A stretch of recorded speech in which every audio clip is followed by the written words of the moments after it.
bien, ¿no? Personas muy relacionadas a la organización de CADE, presentando a todos los ponentes, expositores, y sorprendió a muchos. Otros ya teníamos esto como un trascendido que se estaba por confirmar. Dijeron, viene Javier Milei, primera vez estaría en el Perú como presidente, a hablar por qué fracasan las naciones, ¿no? Perú es, quizá, el país más desconcertante de Latinoamérica. Políticamente, vive en un terremoto constante. En los últimos 10 años ha tenido 7 presidentes, y en las últimas 3 décadas, 5 expresidentes han acabado en la cárcel. El caso más reciente, Pedro Castillo, se convirtió en noticia mundial tras protagonizar uno de los autogolpes más fallidos y ridículos de la historia contemporánea. En cualquier otro país, este nivel de inestabilidad política sería una sentencia de muerte para la economía. Pero en Perú, no. Pasa lo que pase en el Palacio de Gobierno, ya sea una guerra arancelaria iniciada por un gigante como Trump o un presidente que intenta cerrar el Congreso por sorpresa, hay algo que los peruanos saben con certeza: su moneda, el sol, seguirá siendo sólida. Y no estamos hablando de una moneda simplemente estable en comparación con sus vecinos. El sol peruano es, por méritos propios, la más fuerte de toda la región.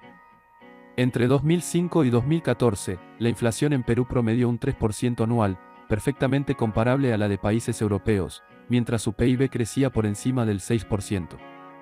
Un combo que muy pocos países del mundo pueden presumir de haber alcanzado, y que en Latinoamérica es prácticamente un milagro. Pero la historia no se queda ahí. En un continente donde la mayoría de monedas se deprecian año tras año frente al dólar, el sol ha llegado a ganar fama internacional. Tanto, que analistas como los de Credit Corp Capital lo han bautizado como el nuevo sol suizo, en referencia al franco suizo, símbolo de estabilidad, fortaleza y refugio de valor. La demanda de soles no se limita a los propios peruanos. En Bolivia, un país que vive una grave crisis de divisas, el sol se ha convertido en un salvavidas. Con escasez crónica de dólares y una moneda local en caída libre, muchos bolivianos prefieren ahorrar e incluso comerciar en soles. La demanda ha sido tan alta que algunas casas de cambio han llegado a venderlos por hasta 3 veces su valor oficial, y aún así, la gente los compra sin pensarlo 2 veces. Y no es solo Bolivia. Incluso en Brasil, el sol ha empezado a utilizarse como moneda de intercambio en ciertas operaciones. En 2023, mientras el real brasileño se depreció más de un 20% frente al dólar y el peso mexicano cayó un 18%, el sol peruano apenas perdió un 0,97% de su valor. En términos regionales, eso es prácticamente mantenerlo intacto. Entonces, la pregunta es inevitable: ¿cómo ha hecho Perú, un país políticamente inestable, para construir una moneda tan sólida que no solo resiste crisis internas, sino que se convierte en refugio para otros países vecinos? ¿Y por qué su sistema monetario se ha convertido en un ejemplo que algunos creen que debería imitarse en toda la región? Para entenderlo, primero hay que mirar hacia atrás, a una época donde el sol peruano distaba mucho de ser un ejemplo de estabilidad. Porque hace apenas unas décadas, Perú sufrió una de las peores hiperinflaciones en la historia de América Latina. En 1990, la inflación anual alcanzó un asombroso 600%. Los precios se duplicaban en menos de 2 meses, mientras los salarios, siempre más lentos en ajustarse, quedaban rezagados. La economía se contrajo un 25% en apenas un trimestre, y la moneda nacional, el INTI, se desplomó hasta el punto de volverse prácticamente inútil. En un intento de estabilizar la situación, en 1991 se introdujo el nuevo sol, a razón de 1 millón de INTIs por cada unidad de la nueva moneda. Pero el simple cambio de billetes no iba a resolver un problema tan profundo. Aquí entra en escena una figura tan polémica como influyente en la historia reciente de Perú, Alberto Fujimori. Alberto Fujimori llegó a la presidencia en 1990 montado sobre una ola de descontento social y desesperación económica. Lo que encontró al asumir el cargo fue un país al borde del colapso total. Y para estabilizarlo, decidió aplicar un tratamiento de shock tan drástico que quedó registrado en la historia económica con su propio nombre, el Fujishock. Las medidas fueron duras, incluso brutales para la población en el corto plazo. El precio del combustible se multiplicó por 30 de la noche a la mañana, la electricidad subió un 1,000% y el IVA se incrementó para aumentar la recaudación. Fujimori también limitó al máximo la capacidad del Congreso para aumentar el gasto público, liberalizó el comercio y abrió el sector financiero. Una de sus reformas más trascendentes fue blindar la independencia del Banco Central en la nueva Constitución de 1993. Se prohibió explícitamente que prestara dinero al gobierno, se garantizó igualdad de condiciones a la inversión nacional y extranjera, y se reconoció la libertad para poseer y usar otras monedas.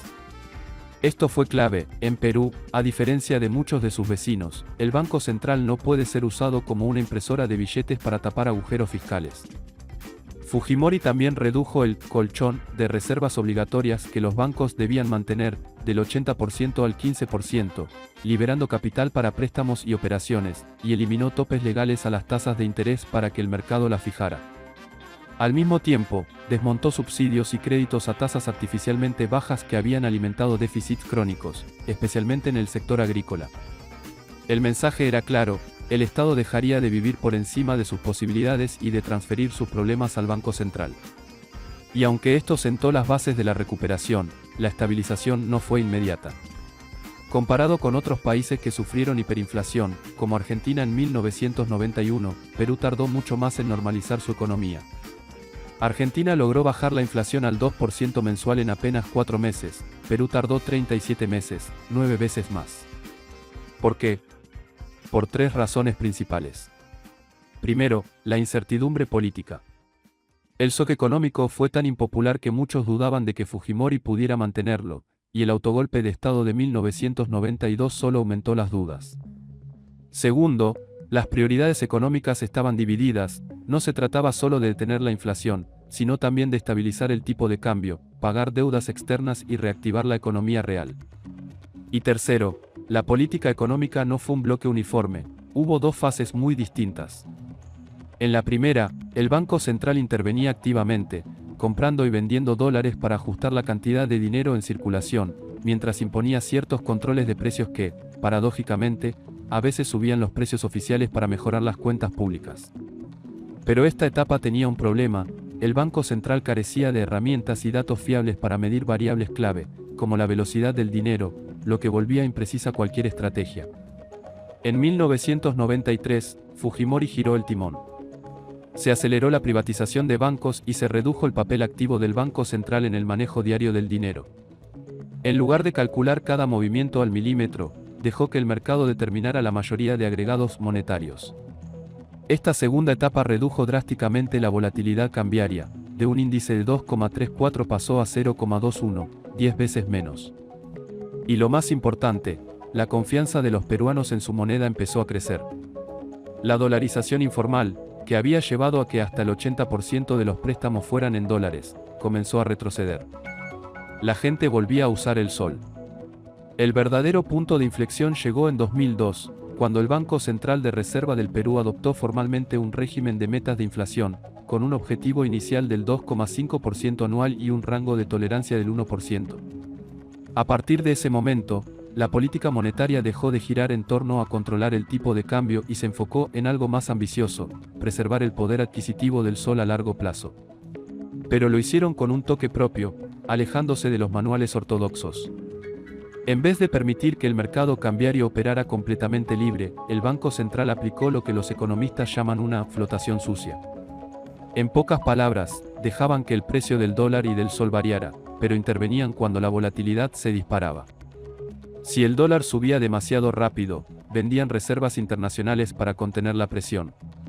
Si caía demasiado, compraban dólares para evitar una apreciación excesiva que dañara a los exportadores. Y lo hicieron con tal disciplina que acumularon un arsenal de reservas superior a los 60.000 millones de dólares, uno de los más altos de América Latina en relación al tamaño de su economía. Este colchón no solo sirvió para defender la moneda en momentos de crisis, sino que envió un mensaje poderoso a los mercados: Perú tenía la capacidad y la voluntad de proteger su estabilidad.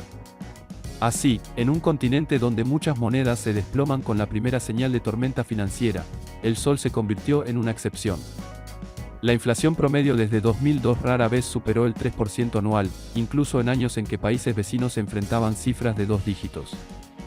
Durante la crisis financiera global de 2008, el Banco Central intervino vendiendo más de 6.000 millones de dólares en pocos meses, evitando una fuga masiva de capitales. Y en la pandemia de 2020, la inflación en Perú cerró en apenas 2,1%, mientras gran parte del mundo lidiaba con aumentos históricos de precios. El resultado de 3 décadas de disciplina fiscal, independencia monetaria y control quirúrgico de la volatilidad es que el sol peruano es hoy la moneda más estable de América Latina.